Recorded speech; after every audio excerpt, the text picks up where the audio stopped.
নমস্কার বন্ধুরা, প্রতিমা কুকিং হাউসে সবাইকে স্বাগত। আজ আমি বানাবো কাঁচা আমের কেশরি আচার।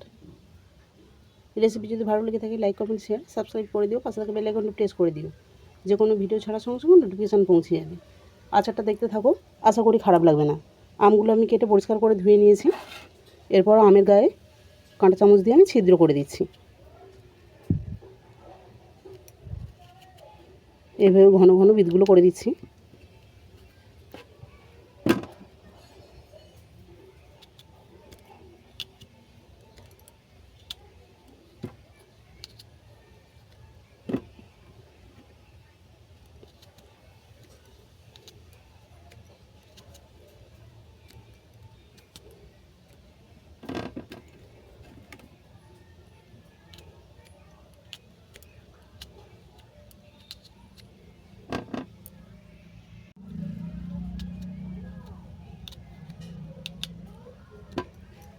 সমস্ত আমের গায়ে একইভাবে বিটগুলো করে দিয়েছি।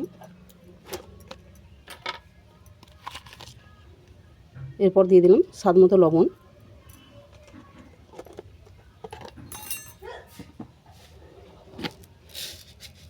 দিয়ে দিলাম চিনি। যতটা চিনির প্রয়োজন ততটাই দিলাম।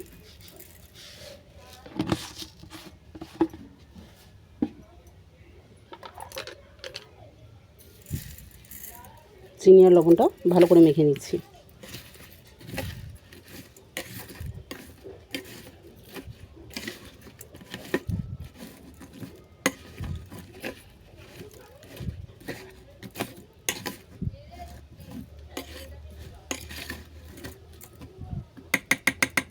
এইভাবে 10 মিনিট মাখানো থাক, বাকি মশলাগুলো রোস্ট করে নিচ্ছি।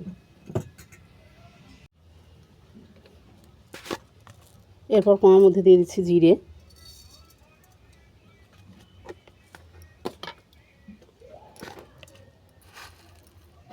দিলাম ধনে, আর দিয়ে দিচ্ছি 5 ফোড়ন।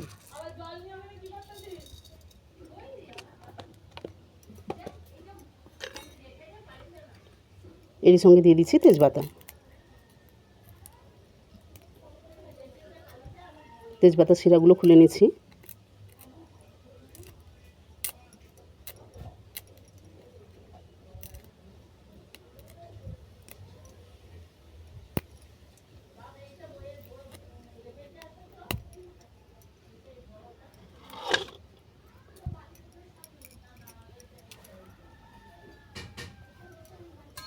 যতটা মশলার প্রয়োজন ততটা আমি নিলাম। এগুলোকে ড্রাই রোস্ট করে নিচ্ছি।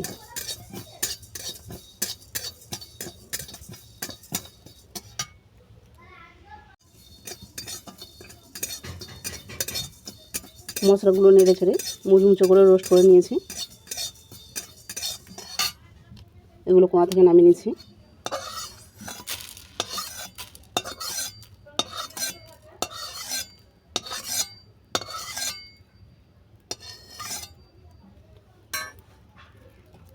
এরপর চিনি মাখানো আমটা এর মধ্যে দিয়ে দিলাম।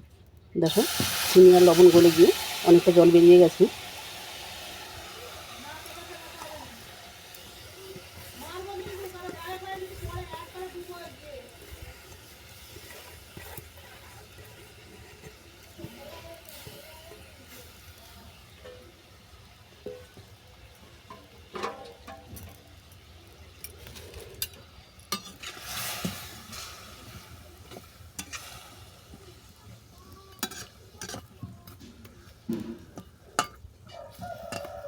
এটা এইভাবে হতে থাক, ততক্ষণ মশলাটা গুঁড়ো করে নেব।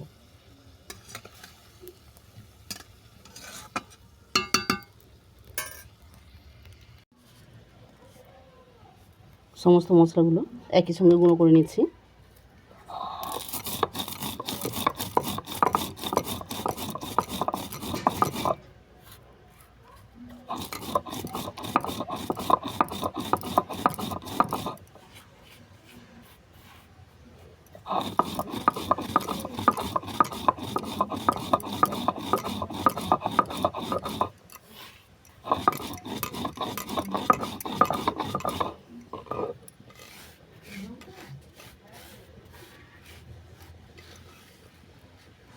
মশলাগুলো গুঁড়ো হয়ে গেছে, এগুলো শিল থেকে নামিয়ে নিলাম।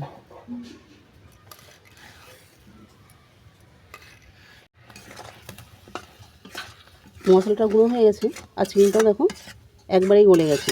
তখন আমি দিয়ে দেবো কেশর বা স্যাফরন।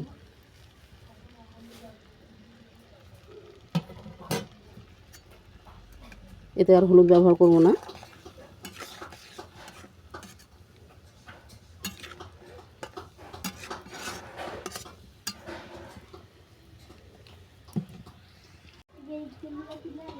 আগে করার দিনে মা ঠাকুমারা বলতো স্যাফরন তো বা কেশর সবসময় তো খাওয়া হয় না, এইভাবে আচার বানিয়ে রাখলে সারা বছর খাওয়া হয়, এতে স্কিন খুব ভালো থাকে। তবে আমার সেটা জানা নেই। এই আচার কিন্তু আমাদের প্রতি বছরই বানানো হয় বা এখনও বানানো আছে, সেটা তোমাদের সঙ্গে শেয়ার করলাম।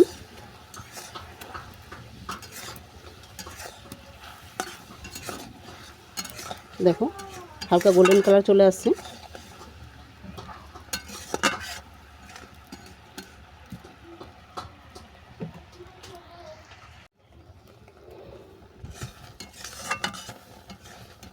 এরপর দেখো কেশর আর চিনি গলে গিয়ে একবারই আচারটা আঠালো ভাব চলে এসছে, দেখে বুঝতে পারছো। খুব পাতলা করব না, কারণ এটা সারা বছর রাখবো, যার কারণে এটা টাইট করে বানাচ্ছি। এটা আবার ধীরে ধীরে পাতলা হয়ে যাবে। চলো নামানোর আগে যে মশলাটা আমি রোস্ট করে রেখেছিলাম সেটাকে দিয়ে দিচ্ছি।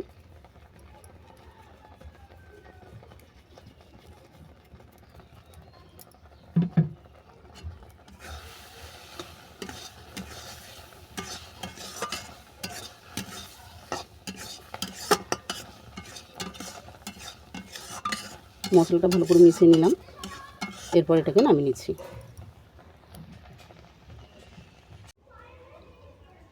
কাঁচা আমের কেশরি আচার কেমন হয়েছে কমেন্ট করে জানিও। যদি ভালো লেগে থাকে শেয়ার করে দিও, চ্যানেলটা সাবস্ক্রাইব করে দিও।